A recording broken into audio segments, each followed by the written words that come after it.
Yeah, so I think this is my favorite topic. Like, given an opportunity, I can go on and on about it because this is Okay. something everybody struggles with, especially people in the field where we are told to be not biased, to be empathetic all the time, Mhm. to be like you have to look at the things in a rational way.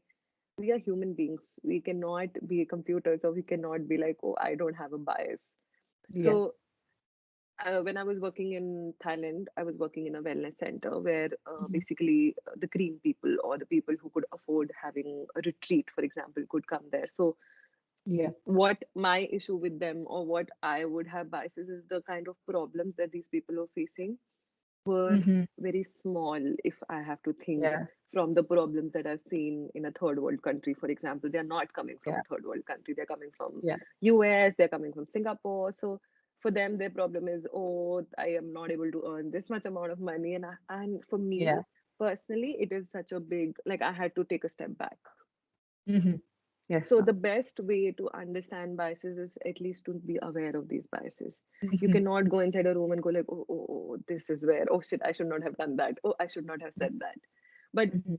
sitting with yourself or having that awareness, okay, as a person, these are my core values.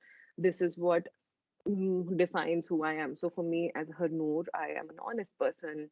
I'm a Sikh, for example. So this is another example. For me to sit in that seat where they would be Mhm. chopping off hair, I will have an anxiety attack. I'm like, because I've been raised with that belief that I'm Yeah. not supposed to cut my hair. But for the other person who's looking at me, go like, oh, why is she having a panic attack? It's such a normal thing. Yeah. Yeah. So having that awareness, being aware of who you are and where you're coming from. So Exactly. Yeah.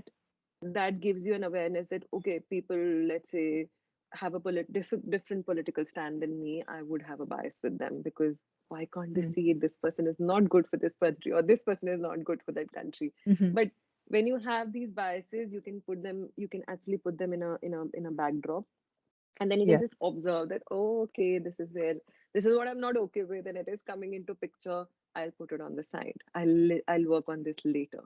But if Mhm. you are not aware of it, like sometimes your biases, you'll be aware of them when you're in the situation. Sometimes it happens, Yeah. it just pops up and you're not aware of it. So how do I realize that, okay, I'm getting a little riled up?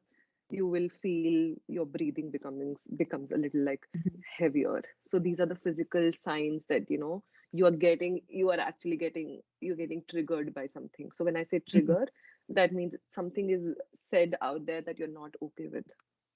Yeah. So there are a lot of physical signs of it, and for me, I use these physical signs to go like, okay, I'm getting too involved in this situation.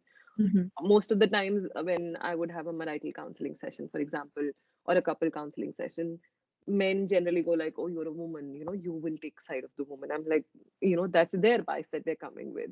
But Oh yeah. sometimes it happens that you are able to relate more with a woman because you Yeah. understand where they're coming from. So I have to take a step back. I have to take a step back when the guy's like, oh, I believe that one of my clients actually said this, that a woman should be in a kitchen, why she keeps working. And I was riling up. I was just like, why is he saying this? It's stupid. Yeah. But I was noticing my physical symptoms. I was noticing that, okay, no, this is riling me up, or this is so shortness of breath, irritability, you are Mhm. cramping, you're just holding your hands like this, and you're like, oh, I'm going to kill him. When your own thoughts take over the whole story, you need to take a Mhm. step back. So Oh. generally, I would go for a break at that point of time. Like, I'll be like, oh, let's take a 5 minute break. Everybody's getting riled up. I'll go take a walk outside, calm myself down, explain that, this is my Mhm. bias. This does not have anything to do with the narrative of the person. So the Mhm. self talk that you use to calm yourself down, that helps. Mhm. The second thing that helps is talking to a co-mediator or a Yeah. co-therapist. So for me, Yeah. I have people I can talk to, my peers, or even my supervisors. I can literally enter the room and go like, this person was saying this, and it just annoyed. So it helps you to release whatever you are holding on to. Yeah. Yeah. Because a conflict Absolutely. won't be resolved in one sitting. You will have three or four Yeah. sittings. So at least by the next sitting, when you go inside that room, you've actually sat down with yourself, understood what is riling you up or what are your biases, and I personally feel it's a good thing because it makes you get to know yourself better. You Hmm. become more self-aware that, oh, this is what I was not okay with, or Yeah, this was something that was interesting. But understanding absolutely. that this is their narrative, it has nothing to do with me, or it has nothing to do with my narrative of how I see the world. Yeah, absolutely. That makes a lot of sense. I think we are going to recommend our conflict managers to watch our interview like a couple of times to like take in all these suggestions and advices.